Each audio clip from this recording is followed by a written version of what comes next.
Hey friends, welcome to Madmere Dye. Today we'll be doing a Reverse-Geode dye on this black t-shirt.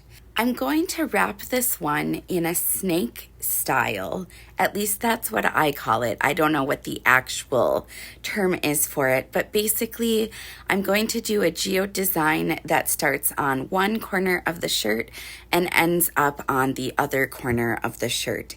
In my opinion, if you are new to geode dyes, this is a great one to start with because I think it's a little bit easier and less tricky than the other kind.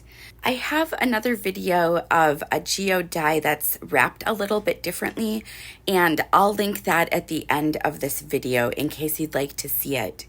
So what I'm doing is I'm using synthetic sinew, which is basically just thread with some wax around it.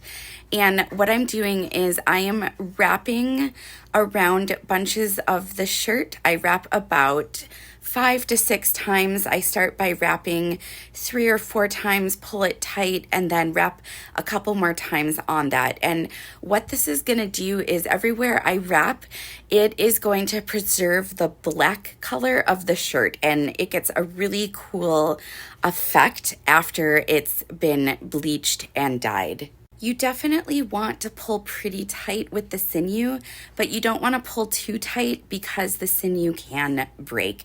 And actually, I've done that a few times, and even if it doesn't break, it can wear out the fibers in the sinew, and then it can make it really tricky to unwrap. So I'm basically just grabbing chunks of the shirt, and I'm varying the width between where I'm wrapping so that it's kind of random. And I'm just going around and making sure it's tight.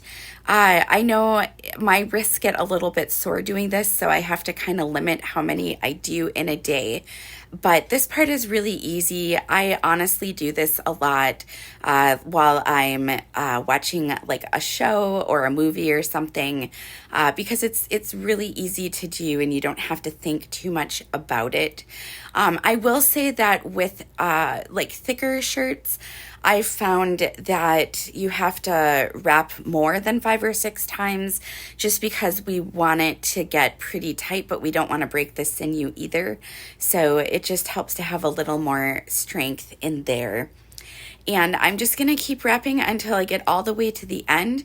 And one of the reasons I really like this style, especially for beginners, is because it's basically one long sinew thread that goes down the whole thing. You don't have to worry about trimming sinew in between different areas of the shirt or getting ends stuck underneath.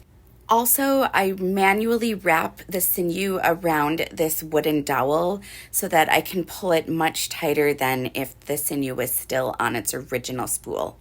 Here it is after I've wrapped it. It basically just looks like one long snake. And then this is the bleach mixture that I use. I have a squeeze bottle, I have a funnel, I have some regular water, and I usually use Clorox bleach, but if a store brand is on sale, I'll use that. I use about 50% bleach, 50% water. If I am having trouble getting a shirt to lift the color, then I will try a 60-40, 60% bleach. Because the shirt is dry, I do spray the shirt down with a squirt bottle. I want it to be pretty damp, otherwise the bleach won't go into the shirt, and it just tends to bead off the surface. Also, all those dye specks underneath that I didn't know was in there, so normally I would be using a completely clean tub, but this was what was handy. And I do actually reuse the bleach, so because there's dye in this, I can't, but I can use the bleach that drips down to clean my stainless steel sink, so it won't go to waste. I do save the bleach though so that I can use it on other shirts. I do find that the black shirts leave kind of an orange hue to the bleach, so I will only use like the the bleach on black shirts, I'll save it specifically for black shirts. And then this part's really important. I'm going to mix 1 cup of hydrogen peroxide into 1 gallon of water. This ratio is really important because the peroxide neutralizes the bleach. You don't want to use more peroxide than this because, like bleach, peroxide is also abrasive, and using too much can actually cause holes in the shirt also, which we don't want. While I'm waiting for that to soak for about 10 to 15 minutes, I mix up my soda ash solution. This is 1 gallon of water to 1 cup soda ash, and I just kind of mix it around to help it dissolve. And after the peroxide bath, I squeeze it out to remove as much of that peroxide bath liquid back into the bucket. And I usually do several shirts at one time, so I can do up to like 6 to 8 shirts in one bucket. And then I move that shirt into the soda ash where it needs to soak for at least 15 to 20 minutes. The soda ash is very important because it keeps the shirt at the proper pH to accept the dye. Next, I'm taking a tub and some jars and a cooling rack so that I can elevate the shirt when I put the ice and the dye on top of it. So I'm actually going to use 2 bins. I can actually fit 2 shirts then onto this bin. I really like using these bins for geode dyes because the geode dyes tend to be in odd shapes. So this kind of contains everything and keeps lots and lots of ice on it.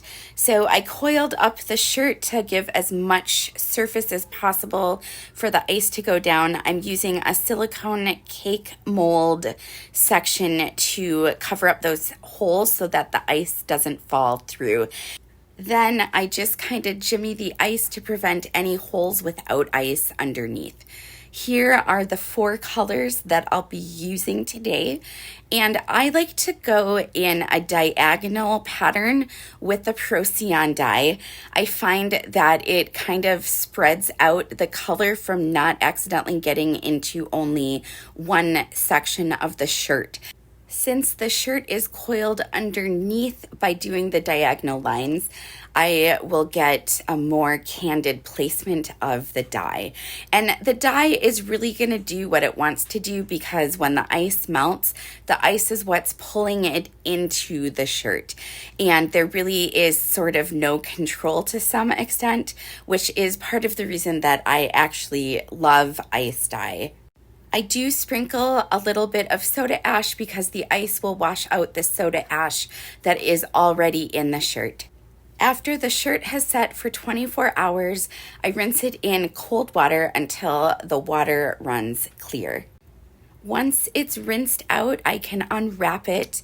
The unwrapping goes pretty quick with this kind of geode because it's really just one long piece of sinew. It can take a little bit of time to unwrap it, but it does go pretty quick, especially if I've got a movie playing or I'm listening to a podcast or something. And then also just know that everything that you're seeing in terms of the colors is going to appear darker at this point because the shirt is wet, and when the fabric is wet, everything just looks darker. So I just continue to unwrap it. Luckily, this one came off really easily. You can cut off the sinew so you don't have like so much on one side if that's easier for you. Here's a quick peek at what it looks like. It is still wet, so it looks darker. I'm going to wash it in a textile detergent and then I will dry it, and here's what it looks like. Thanks so much for watching, and please give this video a thumbs up and don't forget to hit the subscribe for more tie-dye adventures.